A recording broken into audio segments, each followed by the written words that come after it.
We're joined by 2019 Captains pitching coach and 2010 and 11 Captains pitcher Owen Dew. Owen, holed up in Arizona, living in your apartment out there in the Phoenix area with another former captain, Grant Fink. How are you guys doing? We're holding up. A lot of, when you're around somebody that much, a roommate, it can be strenuous, I guess. There's been some tough Jeopardy games that have come down to the wire that have almost ended in blows, but it's been a lot of fun. We've passed the time, and luckily when you're living with a baseball guy, you can talk baseball too, so it's not like you totally miss out. Like an old married couple. Does Grant have any quirks that have gotten you on edge or Too led to many to blows name. there? It would take the entire interview to name all of them, so no, he's a good roommate. What else have you been getting up to during quarantine? Because I know you're big into camping and music. So what sort of things are you doing to pass the time? Yeah, a ton of guitar. Actually, Fender put out a basically three-month trial on online. You could basically go on there and do a free month trial of tutorials. So I've been doing that. Guitar's gotten a lot better. Been fishing. I think you can see fishing poles behind me, probably back there, and camping with one of the other coaches, JT McGuire. I've gone out with him a few times. So been able to pass the time in the outdoors, which is nice. Get out, get in the sun. But obviously, would rather be out on a baseball field in the sun. Unfortunately, can't do that right now. Hopefully, we get to be able to do that soon.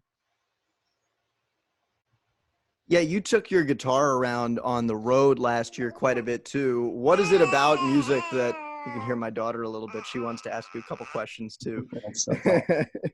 What is it about music that relaxes you during the baseball season, is helping you through this time now? And what sort of stuff do you like to play?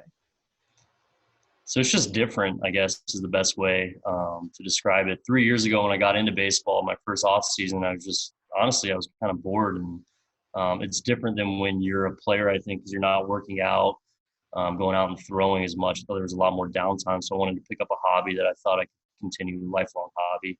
And I just picked up the guitar, just kind of fell in love with it. It's just an awesome way to pass the time and also challenge yourself in a different realm. And I play a lot of Neil Young stuff, so I actually picked up the harmonica with the guitar, which is an addition. It's a lot of fun. So in any song that has harmonica in it, I kind of challenge myself with that because it just adds a different element, different piece, and I enjoy doing that.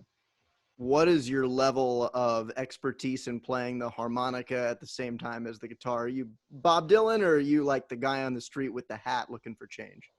Probably more like the guy on the street with the hat, but I'm not looking for change, just looking for kicks. So, I've gotten pretty good at Heart of Gold, and that's like my number one. But the other ones challenge me a little more because I haven't played them as much.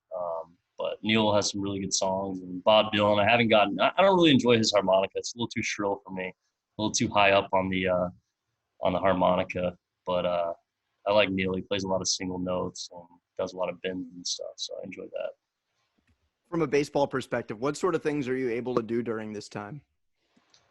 We've been able to connect with players a lot, which is pretty cool. We've had a lot of learning seminar type stuff where we brought people in outside the organization, and they've put on talks via Zoom. We've kept in pretty close contact with Zoom and the organization, which has been, obviously the medium we're doing this interview on. It's been a really, really cool thing to do, just because you can see people, talk to them, kind of feel like you're in person. You're not in person, but at the same time, have that conversation and read body language and all those things that when you're just talking on the phone you don't get to do. So I've really enjoyed the Zoom portion of it, and it's a good way to pass the time while you feel like you're still seeing everybody. I know if we weren't in this situation, obviously you'd be out at your affiliate right now, but otherwise when you're out in Arizona, you spend a lot of time in the complex. So how do you manage that where you're not able to get out there and there's a lot of work that you can do in the complex that you can't exactly replicate at home? So I think it just goes back to players being able to send video. Kept in really close contact with a lot of the guys that were on that captain's team last year. And I think that's just where technology has tremendously helped the game as far as developing players. Without it, I don't know how we would get through this time.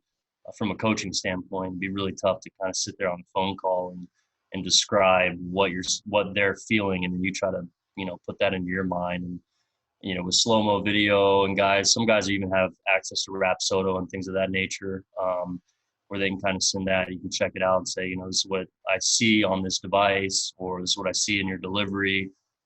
Try to replicate this, or here's some video from last year when you were going well. Let's try to get back to this point. So even though we're not able to do it one-on-one in person, we're able to do it remotely via technology. I asked Captain's 2019 hitting coach Jason Esposito about this from the hitting side. Who has the best at-home setup that you've seen? Ooh, I haven't seen it, but Alex Royalty told me that he was planning on purchasing a mound, and he had some space in his backyard. He was going to try to set some stuff up. But from a actual niceness of where they're training, Brady Aiken, he's in San Diego, and he sent me a few videos, and I've kind of got lost in looking at the palm trees and stuff sometimes, not as much on the delivery. So it looks like he's in a pretty good spot out there.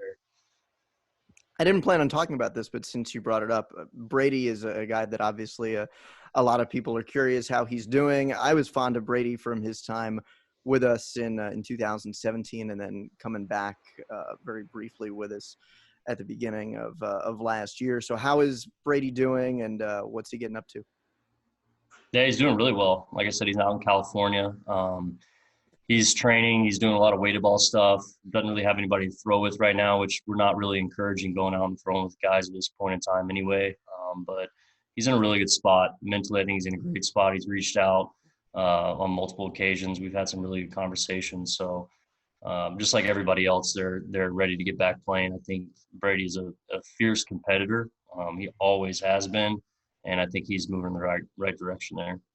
You mentioned workload for guys during this time because there's so much uncertainty about if and when minor league baseball is going to be played this year. So what have you guys talked about with the pitchers in terms of how much they should be doing, how much they should be throwing, and how has that changed throughout the course of this? Yeah, that's a great question. Still pretty unclear about all that. Obviously, we don't have a set date. The major league team doesn't have a set date of when they're going to start their season too. So obviously, the minor leagues is we're in a holding pattern as well. With that being said, it's really tough to figure out workloads if you don't have a kind of start date.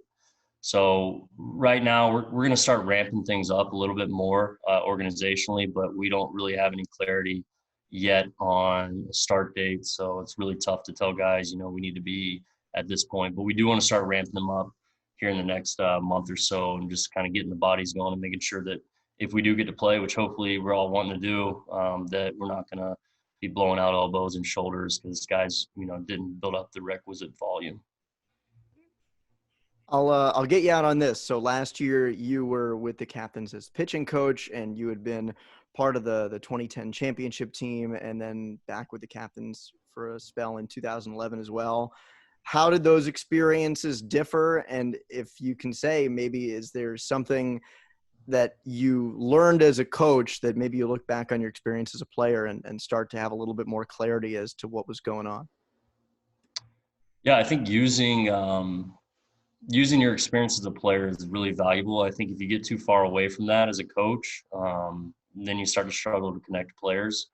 I had a conversation with a player today, and I thought it was awesome. I mean, it was a really good conversation. He mentioned that at times last year I'd overloaded him with information, and I thought that was really good feedback. I don't think you can get that feedback as a coach unless that player and you have a mutual respect and are able to kind of connect on that level. So I thought that was great that he was able to give me that feedback, and I told him, I said, you're completely right.